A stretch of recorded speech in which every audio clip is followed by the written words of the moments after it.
జగన్మోహన్ రెడ్డికి అంత ధీమా ఎందుకుంది? ధీమా కనబడుతోంది, నిజంగా ధీమానా లేకపోతే అది మేకపోతే కంపెనీ, సింపుల్గా మేకపోతే కంపెనీ. అంటే ఆయన ముందు నుంచి చెప్తున్నాడు, నా పథకాలు నా లబ్ధిదారులు సెపరేట్ ఉన్నారు, నా వాళ్ళే వేయాలని.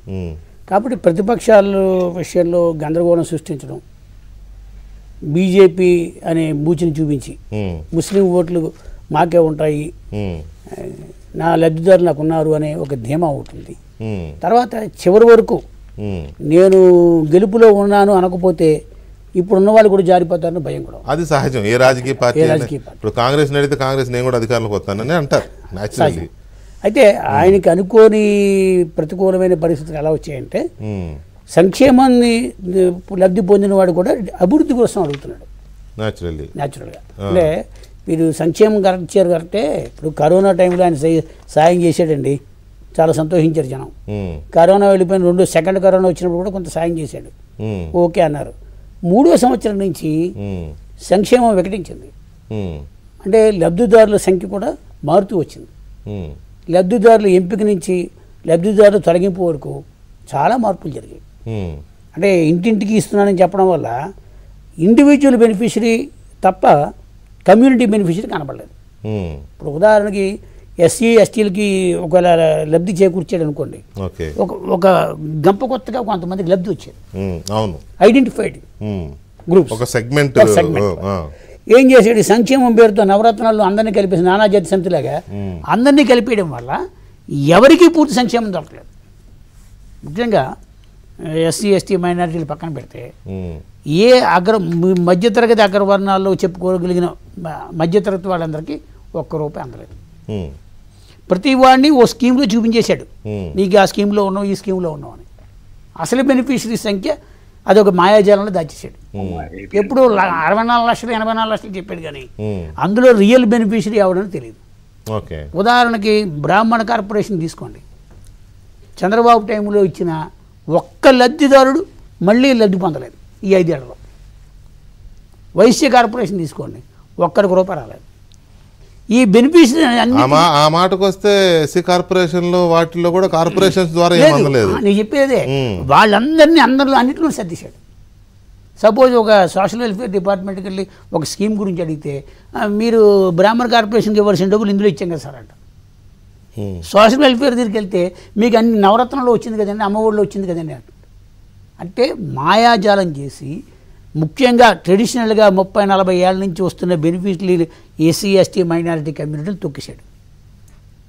ఆ నాయకులకి కొద్ది మందికి కల్పించాడు, వసతి కల్పించాడు ఏదో రూపంలో.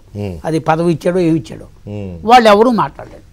ఇప్పుడు ఆ లబ్ధిదారులు 3.5 సంవత్సరాల తర్వాత రియలైజ్ అయ్యారు, మనం ఏం నష్టపోతున్నాము, ఇతను ఇచ్చింది ఎవరికి పుచ్చింది ఎవరికి, మధ్యలో ఎవరికి వెళ్ళిపోయింది అని. ఇప్పుడు నిజంగా రేపు అధికారంలోకి వచ్చే కొత్త ప్రభుత్వం కనుకను ఈ మొత్తం సంక్షేమం 64 లక్షల కోట్లు ఎక్కడికి వెళ్ళిందని 64 లక్షల మందికి చెప్పి చూస్తే నాకు తెలిసి ఒక 50% బోగస్ ఉంటుంది. మధ్యలో కొంతకాలం వీళ్ళు హైదరాబాద్ వెళ్ళిపోయారని కొంతమంది తీశాడు పెన్షన్లు, ఆ ఊళ్ళో ఉండటం తీశాడు. అందుకే నేను చంద్రబాబు నాయుడు కూడా మాట చెప్పాడు, మేము పెన్షన్లు ఇచ్చేటప్పుడు వరుసగా వాళ్ళు ఊళ్ళో చివరి వాడికి చేరే వరకు మేము ఇస్తాం, 2 రోజులు ఇచ్చి 3 రోజులు ఇచ్చి మానేయమని చెప్పాడు. అంటే నిన్నటి వరకు నువ్వు 2-3 రోజులు ఇవ్వకుండా ఒక రోజు ఇచ్చి 2వ రోజు వాళ్ళు లేడని మానేసిన సందర్భాలు చాలా ఉన్నాయి. ఈ డేటాబేస్ని వెరిఫై చేస్తే అసలు బెనిఫిషరీ బయటపడతాడు.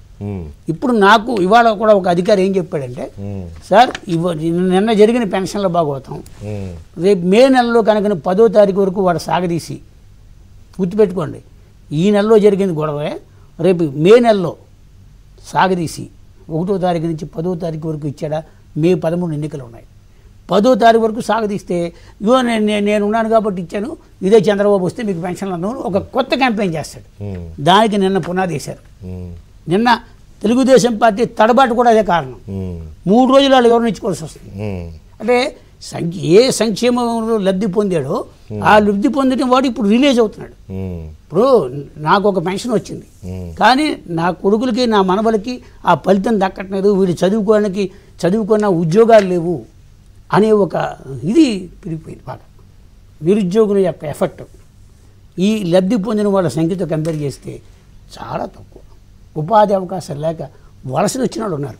ఇంకొకసారి జగన్మోహన్ రెడ్డికి అధికారం ఇస్తే ఆంధ్రప్రదేశ్ వదిలేసి వెళ్ళిపోవాలా అనే కామన్ ఒక అభిప్రాయం ఉంది. అది ఎక్కడుంది? మధ్యతరగతిలో వాళ్ళు ఉంది, రియల్ ఎస్టేట్లో ఉంది. ఇప్పుడు ఆల్రెడీ రియల్ ఎస్టేట్ వచ్చేసారు. మళ్ళీ ఇప్పుడు ఈ మధ్య నాకు తెలిసి ఒక 10 రోజుల నుంచి అమరావతి కేంద్రంగా ఉండే మంగళగిరి హైవే మీద కన్స్ట్రక్షన్ యాక్టివిటీ స్టార్ట్ అయింది. ఎందుకు స్టార్ట్ అయింది? గవర్నమెంట్ మారుతుందన్న ఒక ఆలోచన జనంలో వస్తుంది.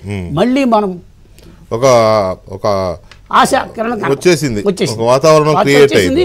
ఆల్మోస్ట్ మీరు ఎవరినైనా పంపించి కూడా మీరు రిపోర్ట్ ఉంది, హైవే మీద కన్స్ట్రక్షన్స్ ఎలా పెరిగే చూస్తున్నాయి. అంటే దాన్ని బట్టి ఒక ప్రజల్లో ఈ ప్రభుత్వాన్ని సాగనంపాలి, సంక్షేమం ఒకటే కాదు, మనకి అభివృద్ధి అనేది లేదు అని గ్రహించారు. ఆ అభివృద్ధి రావాలంటే చంద్రబాబు రావాలని ఒక